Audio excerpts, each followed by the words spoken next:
Hi guys, study के में एक बार फिर से आप सभी का स्वागत है। तो केमिकल बॉन्डिंग जो हमारा टॉपिक चल रहा था उसमें हमने पढ़ा था आयनिक बंध और कोवलेंट बॉन्ड के बारे में पढ़ा था। आज हमारा जो टॉपिक होगा वो होगा कोऑर्डिनेट बॉन्ड यानी उपसहसंयोजक बंध।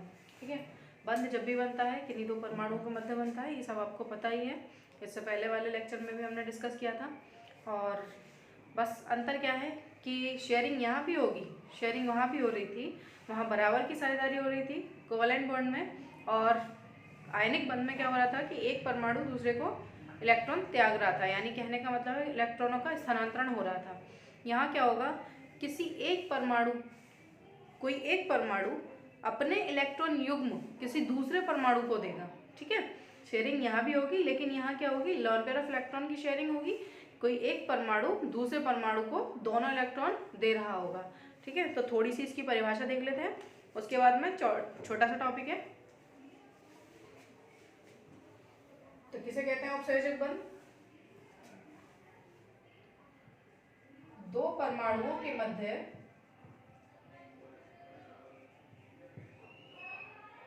दो परमाणुओं आबंध कहते हैं।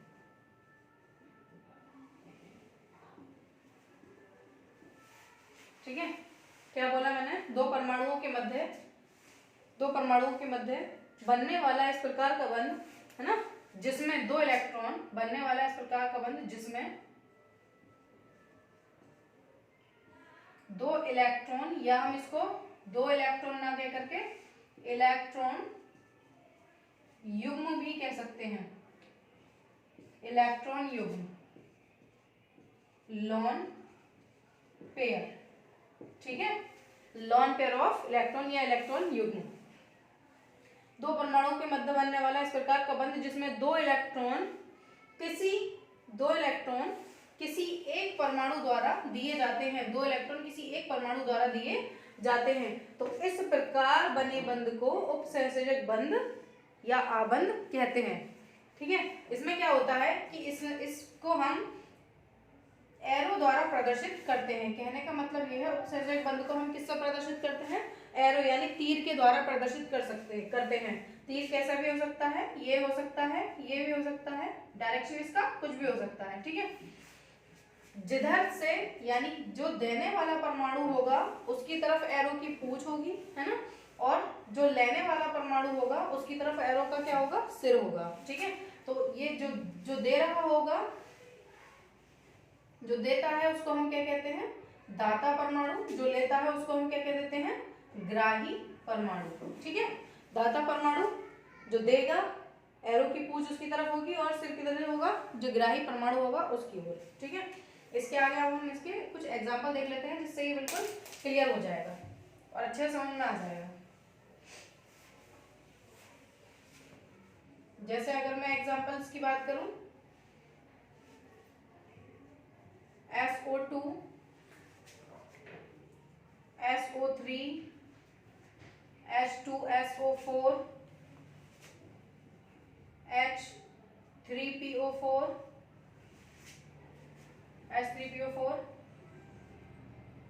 NH4 प्लस और ले सकते हैं H3O प्लस, ETC। बहुत सारे एग्जाम्पल हैं, कुछ एग्जाम्पल देख लेते हैं इसके हम। ओके, तो ये कुछ एग्जाम्पल हैं, कैसे बनता है बॉन्ड ये देख लेते हैं। चलिए कोई भी उठा लें स्टार्टिंग से। जैसे SO2 सल्फर डाइऑक्साइड। ठीक है, क्या बोलेंगे इसको? Sulphur dioxide. इसमें सल्फर का परमाणु क्रमांक होता है 16 और ऑक्सीजन का परमाणु क्रमांक क्या होता है? 8 होता है। ठीक है, अगर हम इसका इलेक्ट्रॉनिक कॉन्फ़िगरेशन करें तो 1s2, 2s2, 2p6, 3s2, 3p4। ठीक है, 16 इलेक्ट्रॉन है। अगर इसकी बाह्यतम कक्षा में देखें तो 6 इलेक्ट्रॉन है। इसकी अगर बाह्यतम कक्षा की बात करें तो 6 इलेक्ट्रॉन है। ऐसे ही अगर हम इसका करेंगे तो 1s2, 2s2, 2p4। इसकी भी बाह्यतम कक्षा में कितना इलेक्ट्रॉन है? 6 इलेक्ट्रॉन है। तो अगर हम देखें इसमें तो सल्फर और ऑक्सीजन, 10 ऑक्सीजन, सल्फर के बाहर वाले कोश में 6 इलेक्ट्रॉन, और ऑक्सीजन के भी प्रत्येक यानी 2 ऑक्सीजन है यहाँ पर, तो दोनों के पास कितने होंगे, 6 इलेक्ट्रॉन होंगे, है ना। तो ये हो जाएंगे 6 इलेक्ट्रॉन। अगर हम इस ऑक्सीजन की देखें तो इस पे भी कितने होंगे, 6 इलेक्ट्रॉन होंगे। तो क्या होगा, सल्फर को भी 2 की जरूरत है और ऑक्सीजन को भी 2 इलेक्ट्रॉन की जरूरत है अपना ऑक्टेट पूरा करने के लिए।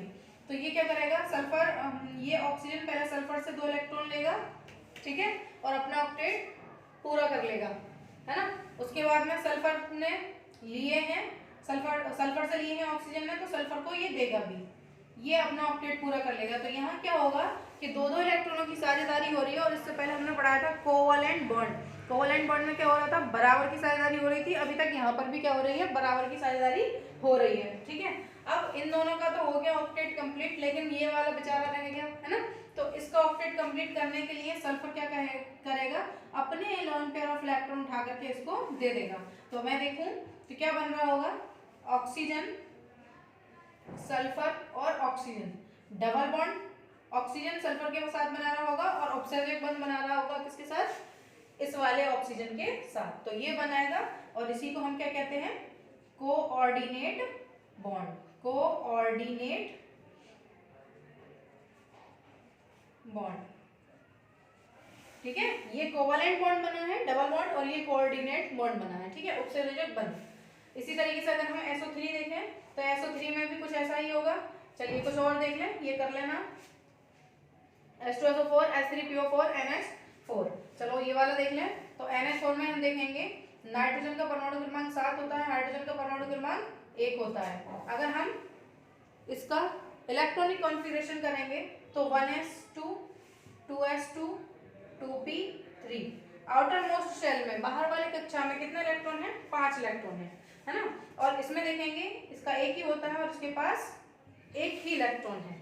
तो हमने पहले भी बताया था कि हाइड्रोजन यानी जितने भी परमाणु होते हैं हाइड्रोजन और हीलियम को छोड़कर, ये सब अपना ऑक्टेट पूरा करना चाहते हैं और हाइड्रोजन और हीलियम अपना डुप्लेट पूरा करते हैं, ठीक है। तो ये क्या करेगा, एक इलेक्ट्रॉन लेगा, है ना। और यहाँ हमने देखा कितने, 4 हाइड्रोजन है, तो सबका ऐसे ही होगा, लेकिन इसमें एक अलग है, ध्यान देना थोड़ा सा। तो ये हो रहा आपका नाइट्रोजन, और नाइट्रोजन के साथ में 4 हाइड्रोजन, जिसमें से एक हाइड्रोजन के पास क्या है, पॉजिटिव चार्ज है, जिसमें से एक हाइड्रोजन के पास क्या है, पॉजिटिव चार्ज है। अब क्या होगा कि नाइट्रोजन के पास 5 इलेक्ट्रॉन और हाइड्रोजन के पास 3 के पास तो एक एक इलेक्ट्रॉन है, लेकिन एक क्या है, भिखारी है एक तरीके से, उसके पास एक भी इलेक्ट्रॉन नहीं है, क्योंकि हाइड्रोजन के पास एक ही तो इलेक्ट्रॉन होता है, वो भी उसके पास है नहीं, ठीक है। पॉजिटिव चार्ज का मतलब एक इलेक्ट्रॉन इसने अपना जो भी था वो लूज कर दिया, खो दिया। तो ये क्या करेगा, एक इससे ले लेगा, अपना डुप्लेट पूरा करेगा, ये इससे लेगा और ये भी इससे लेगा, ये तीनों अपना डुप्लेट पूरा कर लेंगे, लेकिन इस बेचारे के पास इलेक्ट्रॉन नहीं है। तो नाइट्रोजन क्या करेगा, इसको अपना इलेक्ट्रॉन यानी लोन पेयर ऑफ इलेक्ट्रॉन युग्म डोनेट करेगा, और जिससे इसका प्लस चार्ज खत्म हो जाएगा और नाइट्रोजन के ऊपर प्लस चार्ज आ जाएगा।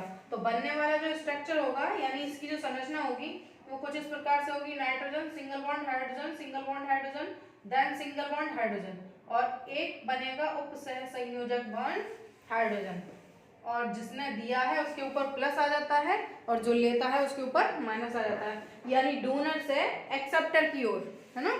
डोनर, जो डोनर होगा उसके पास क्या होगी, एरो की पूंछ, यानी पूंछ जो होगी वो किधर होगी, डोनर की तरफ, और सिर जो होगा वो एक्सेप्टर की तरफ होगा। ये इसने इलेक्ट्रॉन को एक्सेप्ट किया है। इसी तरीके से हम एक और देख लेते हैं, हाइड्रोनियम जस्ट बिल्कुल सेम ऐसे ही होगा, ठीक है। H3O पे पॉजिटिव चार्ज। तो चलिए इसका एक और देख लेते हैं, यहाँ तक स्क्रीनशॉट ले लो।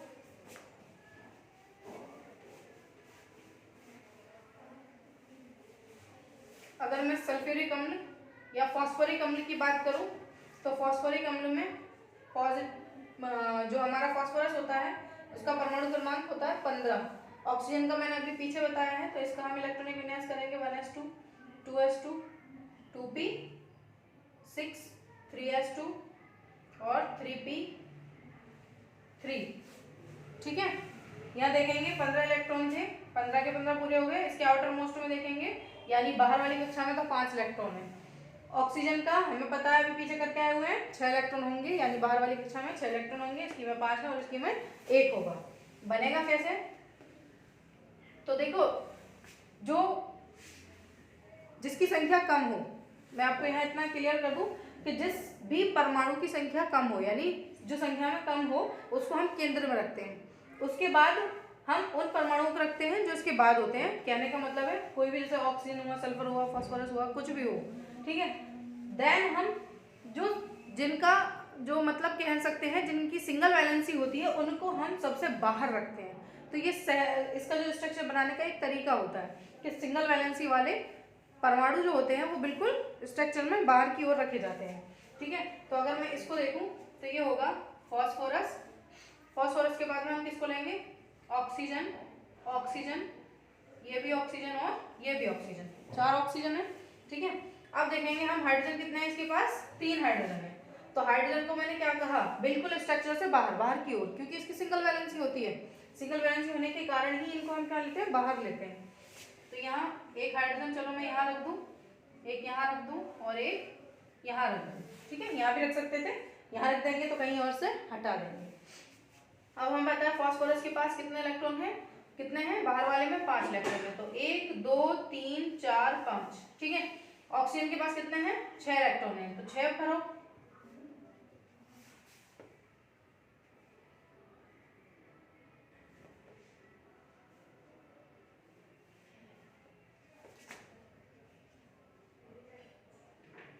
इसके पास एक ही है, इसके पास भी एक है, इसके पास भी एक है, ठीक है। 6 इसके पास भी होंगे, थोड़ा सा ऊपर ले लें।